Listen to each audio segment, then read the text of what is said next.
TV télévision gangonde ten golle Fulbe TV laata ke golle moddude jogiten Fulbe TV télévision gangonde ten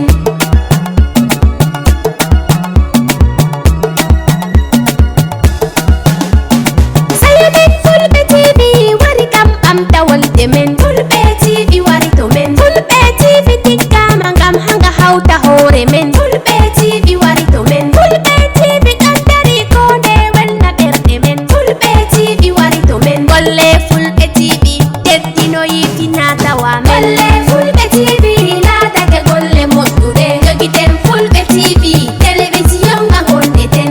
assalamu alaikum musidɓam Fulbe mi salmini on Fulbe TV min musidɗon kadi ƴeɗo dialo mi arti tan addangol on ko feƴƴi ka conférence on yokke men ten hara miɗo yetta team Fulbe TV fof woni hoore mum Samba Guelaji Mballow ha France hara jaram ko jokkuɗo men ko mi yetti team an on fof caméraman ɓe men édito ɓe fof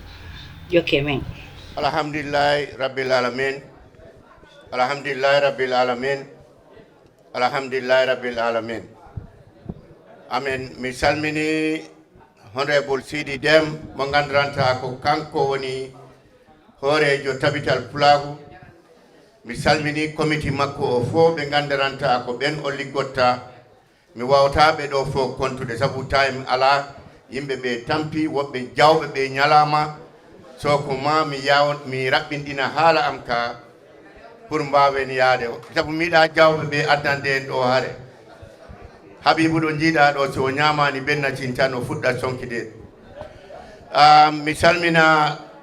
governor honorable Samba Ba mo gandiranta hande ko kanko joɗani his excellency president Adama Barrow ɗo ndu tunduɗo Upper River region ko kanko heedi ɗo yeeso he ligge makko moƴƴe ɗe gandiranta himo waɗa ɗe sa yi hoɓɓe ɓe mbawi ɗo arde ɓe jaaha ko jiɗi ɗi kaala ko welani ɗumen ɗi ñaama ko jiɗi ko jam woni ɗo tunduɗo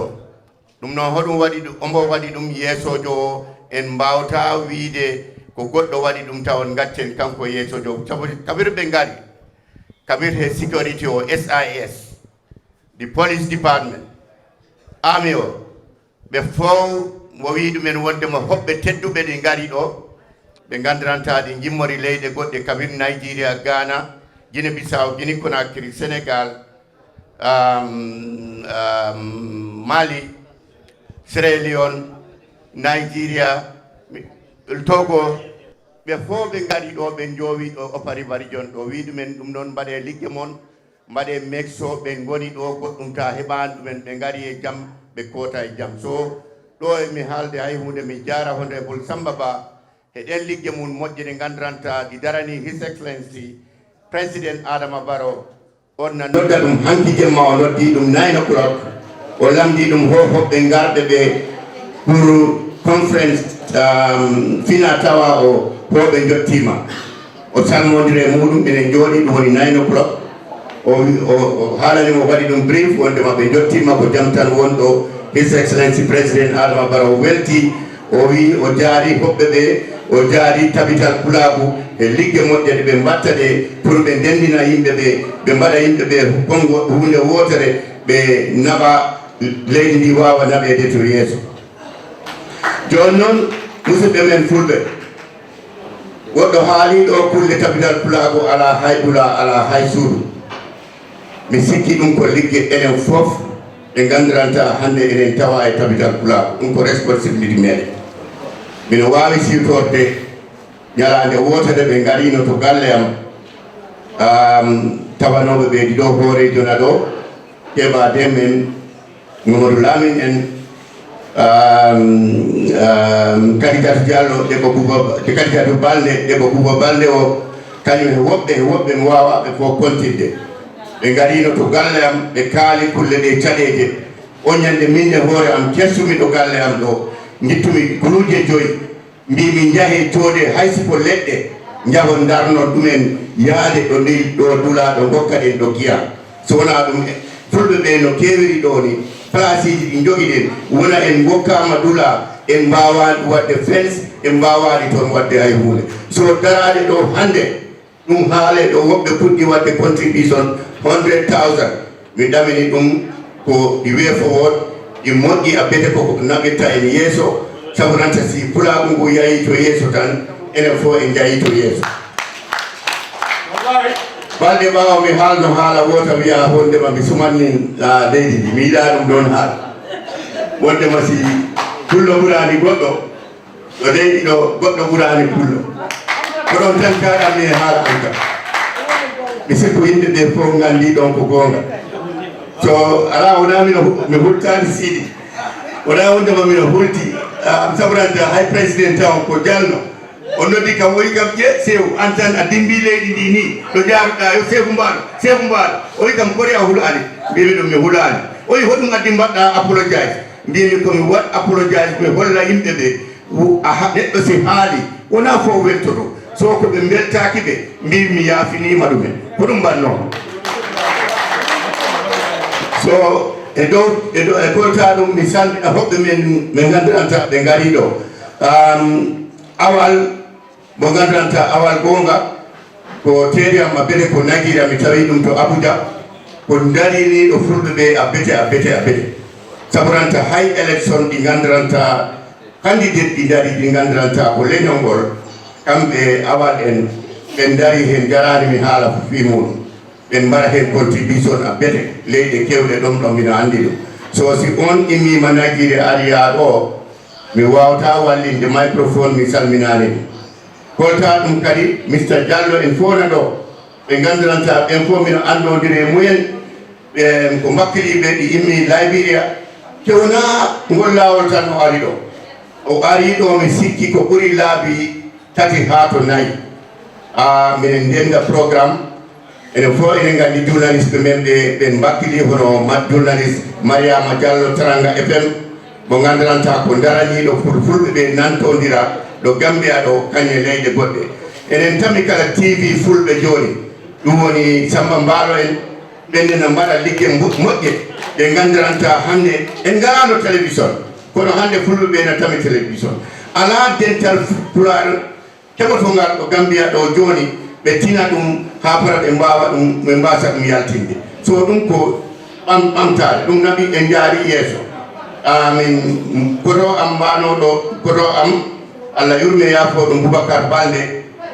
ko ɗe gueɗe sifa ko ɗe o haɓanteno ɓerde am nde ɓiɗɗo makko haali ɗo looya Dina Balde ko seeɗa mi woya sabu kanko ko cukaɗe wonno anda kono minen gandi baba mum ko haɓana pour Pulaagu ya ñiiɓa ɗo Gambia ɗo o haɓanama ɗum ko ɗum tagi o ittoya ɗo o dogi o woni exile o wonoy to Sénégal hano Allah waɗiri no mayiri ni o wiya kadi o moftetake ɗo so ko ɗum addide cukayel ngel haali fayida tajide am no camagol sabu min mino andi den haare minen tawano hen arino wattuɗo fulɓe si buuba noddi pour no fulɓe ndentu wona mo kala suyta ɗon ara a tawanno yimɓe hewɓe tana kuli ari e jamanu mo gandiranta o noddino ɓiɓɓe fulɓe ɓe o wino min mbaɗ meeting nde min mbaɗi meeting o sakaki ko polisaɓe tawi minen ɗo wiyano min cakoɓe ɓe mbiwi minen fof ɓe mbi Buuba Balde no yawno to State House sabu nanta ko watta ko ndentingol fulɓe ɓe no accu ɗum fortɓe so hande no si ari ha fulɓe ɓe ɗi gimmora leyɗe ɗe fof leyɗe 6 kawɗi ɗo gimmorɓe outside hande ɓen fof ɗi goni dande wotere ɗi kaala fi jam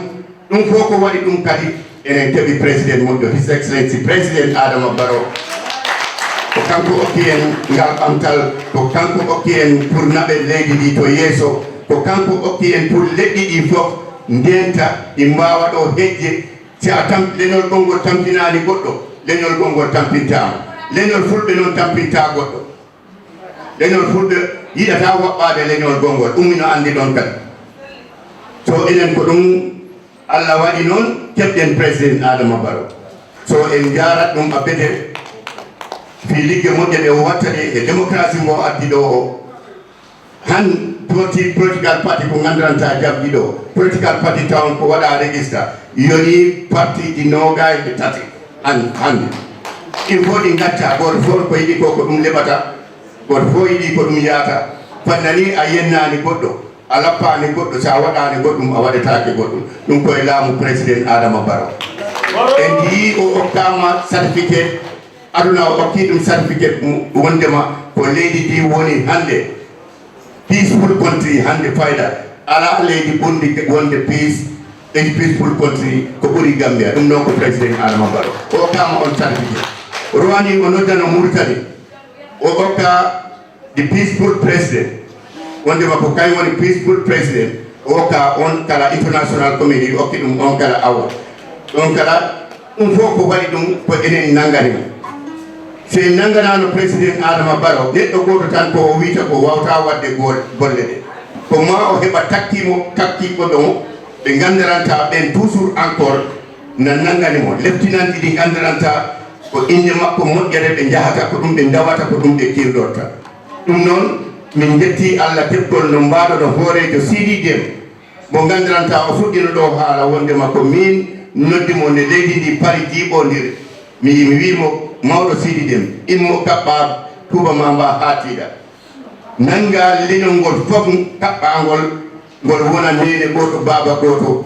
ganden wondema o président jooɗiɗo ko président meɗen mbaba ɗum fulɓe ɓe mbaba ɗum leydi ndi tenka o élection garowo o gaño ha aduna o anda o gañima ɗum no mino wawi wide alhamdulillahi rabbil alamin 2021 o waɗi ɗum gam président Barrow heeɓi ko yaata 400,000 votes ay goto ɗum meeɗa heɓo in the history of election ɗo Gambia ɗo pour candidate heɓa 400,000 ɗum ko président Adama Barrow ko waɗi ɗum noon min mino wawi wide ko on e rewɓe e onon ɓe fulɓe ɓe gandiranta goto fof nanguiɗo saare mum nanguiɗo wuuro mum nanguito luumo to nanguito marché to ɓe darani président Adama Barrow ha o woni ɗum noon ala ko mbaɗanmi sowona mi jara on hota on jejin noon kadi ɓe gimmiɓe leyɗe ɓeɗe ko woɓɓe ko politicians si neɗɗo noon si on ndendi hunde so woyi no goyi muɗum won boyima hande o debbo mo jiiɗon ɗo suuda kamɓene ko Ghana o immori te kanko ne ɓe tawi parti mbiteɗo NPP hono Gambia NPP o kamɓe nene dari a bete mino ñaagui onon fof si ɓe noddi ene fornotoɗe no mbawten ɓe wallirde woni ko moral support woni ko financial support woni ko duwaji mballodiren pour kamɓene ko won Gambia ko ɗum kamɓe ne ɓe mbawa ɗum hedde ɗum yawti kadi musidɗo men gonɗo Liberia mo gandiranta ko jambar mawɗo ari ɗo min ndendi to wasu conférence wasu o ko minen gonduno toon conférence kadi mbannoɗo Sénégambia ko minen gonduno toon fayda conférence si kewɗi ɗi gandiranta mbaɗoɗi ɗon wi leydi o arat ko kanko jooɗi ɗo kanko ne mbaɗaden mo duwa te ndenden bojji makko wona bojji men te heftare maɓɓe wona heftare meɗen woɓɓe he ko noon leyɗe goɗɗe hono Sierra Leone hono Nigeria e dulaji goɗɗi ɓen fof ko hunde wotere haala ka juuti ala ko mbaɗanmi haɗa mi jara honorable Seedy Njie mo gandira ko miñirawo am ko kay woni deputy speaker of the house kanko ne ko mbakkiliɗo mo gandiranta 24 hours mo nangani président Adama Barrow ɗum holli minen wondema hande hay simi tampi simi wi mi wawta yaade meeting mino andi mino tami sukaɓe ɓe gandiranta 24/7 eɓe darani ɓe daroto simi mbi ɗumen gimme ɓe gimmoto ɗum noon a jarama honorable Seedy Deme députéɓe garɓe ɗo députéɓe Fulbe Samba Diallo kanko e Birom Sow kanko e Abdou Sow on jarama oɗon darani leñol ngol meeting ɗo nodda fof onon toon onon mbaɗa mobilise onon tawa he forum mo gandiranta ko forum députéɓe Fulɓe onon hen jewta onon hen nanodira ɗum noon mi jara on mi wiya on albarka onon bakkili onon fof on jarama assalamu aleykum rahmatullahi taala wa barakatuh e inde président Adama Barrow menen arɓe ɓe ɗo minen gouverneur Samba Ba honorable Sekou Mballow honorable Samba Diallo honorable Abdou Sow honorable Birom Sow honorable Amin Chan min jarna Tabital Pulaagu e hoorejo Seedy Deme kañum e comité makko o fof en jarna leyɗele sappo kawruɗe ɗo ɗum woni Nigeria, Burkina Faso, Sierra Leone, Sénégal, Liberia, Ghana, Guinée-Bissau, Guinée-Conakry, Togo, kañum Mali. Kañum Tabital Pulaagu International. E local organizing committee o on jarama. Rewɓe Tabital Pulaagu Gambia on jarama. National organizing committee on jarama. Mi jarnan noon so mi jarni rewɓe ɓe Fatou Kande he rewɓe makko ɓe kono si Keba Dem en he Lamin Diallo maɓɓe ne ko baɓe jarne he Omar Sonko Cissé he inde worɓe he. Président Barrow wi homo on yetta homo on weltani ɗo nangiran ɗon e laamu ngu nangiran ɗon leydi ndi nangiran en ko e meɗen. O wi yomi wi en yo en continue nangen ko jiiɗen ko. Wonande Président Barrow wonande laamu ngu ɗum woni wonande hoore maɗa. Yiɗande Président Barrow ko ɗum woni yiɗande hoore maɗa. Seeku Mballow haali no konngol mbimomi Seeku ɗum woni goonga. Président Barrow darima o daranima leƴƴi ɗi fof. O daranima Fulɓe, o daranima Sosɓe, o daranima Jolfuɓe, o daranima Jogaɓe, Jolaɓe, o daranima Manjagoɓe. Kono enen Fulɓe en jii ko emen he laamu he jiigi en meeɗa yiide he laamu bila damma jawdi Gambia ɗo ko ɗum gogo. Nden noon si tawi ɗum waɗi hande sa yi minen fof minen ɗo jooɗi hande kala ko waɗa ɗo bila he dépense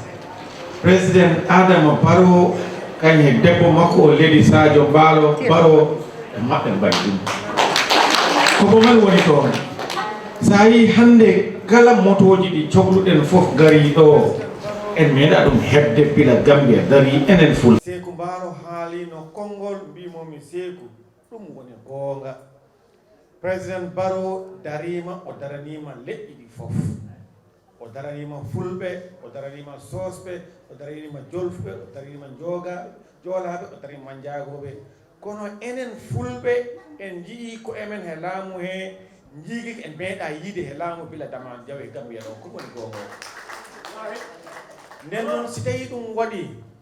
hande sa a yi minen fof minen ɗo jooɗi hande kala ko waɗa ɗo bila he dépense Président Adama Barrow kañ he debbo makko o Lady Sadio Mballow Barrow ɓe maɓɓe mbaɗi ɗum ko bomen woni toon. Sa yi hande kala motoji ɗi cohluɗen fof gari ɗo en meeɗa ɗum hebde bila Gambia dari enen Fulɓe ɓe. Nden noon si waɗi wiide ngare nanganen Président Adama Barrow wona cuɓindirgol leƴƴi. Sa woppi anda maɗa kala ande ne jarata joom ene jooɗi. Hande pullo lippaka he nder Gambia. Hande pullo yennaka he nder Gambia. Hande wonde Fulaagu he nder Gambia hina farni. Wonde leƴƴi goɗɗi he nder Gambia hina farni. Wonde Soso na farni, wonde Jolfo na farni. Hoko waɗi ɗum? Mbo meɗen mbo ngoduɗen ko on laami leydi ndi o fondidiri fof o nangi enen fof yumma goto baaba goto kono hombo en walli. Hande ɓe arannoɓe lesdi Gambia ɗo duuɓi sappo ɓaawo ɓe ngari hande ɓe jii ɓamtare he golle ɗe Président Adama Barrow he laamu NPP watta he nder leydi Gambia ko ganduɗa ko ɗum ɓurta moƴƴinde gurdam meɗen enen Fulɓe ɓe enen Gambian naaɓe ko laabi ko l'hôpital ko skulaji ɗum ko ɗum woni laamu mbo gonanɗen o mbo meɗen hombo waɗa ko en tijjaki sa o waɗanno ɗum o yettini Gambia ɗo en tijjaki o yettina ɗen ɗon. Nden noon ɓay julgol foti Président Barrow wi yomi wi en yo en continue gonen gotum. Seedy Dem no o nangiri ni no gonirɗon ni gotum yo Fulɓe fof gon gotum. O wi yo en jangu so en jangi en keɓat doole en laamoto en keɓat place ɗum si waɗi tan en guittante gueɗal. Sa jangani a famani a ittantake geɗal a hormetake a huletake nden so a hulaka a hormaka a heɓta ko jiɗɗa ko nden noon on jarama on behalf of the president we want to thank you way minen ɓe ganduɗa komin fulɓe he laamu he ko mamin jetta président Adama Barrow he inde meɗen somin yeehi min mbimo tabital Pulaagu wi ta hombo heppi wadde ko hoko Seedy dem wi kam Seedy dem jooɗoɗo galle makko enen aynakoɓe mbiya téléphone goto mbiya wi président ɓe to yiiɗi ar hande jemma ba janggo jomum wima eyi président wi ngara komo maɗa woni toon komo maɗa woni toon hey 2026 foti kala Gambian naajo ya immo jaha jewtida he ɓesngu jewtida he hoddiɓe ɓe jewtida he musidal ngal mbiyaɓe April garoyo ɓe jaaɓe keɓa carte ɓe ngalaɓe carte jogiiɓe carte ɓe mofta carte maɓɓe ɗe mbo kala yo wahan campagne président Adama Barrow waɗana campagne hoore muɗum nden noon onon those from various countries on behalf of the president we want to welcome you and thank you for joining us. Thank you very much. Honorable Ajarama Kongoma Fewi ko mbiɗa ko ɗum woni hen so onon fof oɗon jarne oɗon jafne ko joni nde juuri kono noon nimsa ala hen ko jangde tigi wonno ɗo ɗum wayno nder classe kala kalɗo mbiya ko oɗo ɓuuri haal ko waɗi mana nden noon argoɗo hande riccu e ala hen oɗon jarne ɗo musidɓen ko ɗo tum taƴƴeten ɗum en aroye addugol yewtereji woɓɓe go yewtuɓe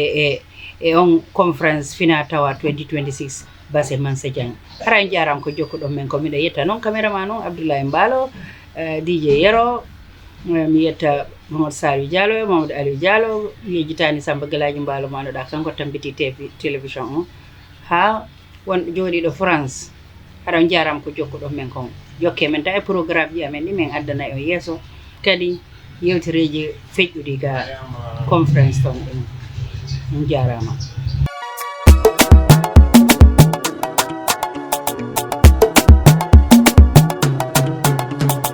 golle Fulbe TV laatake golle moƴƴuɗe jogiten Fulbe TV télévision nga gondeten golle Fulbe TV laatake golle moƴƴuɗe jogiten Fulbe TV télévision nga gondeten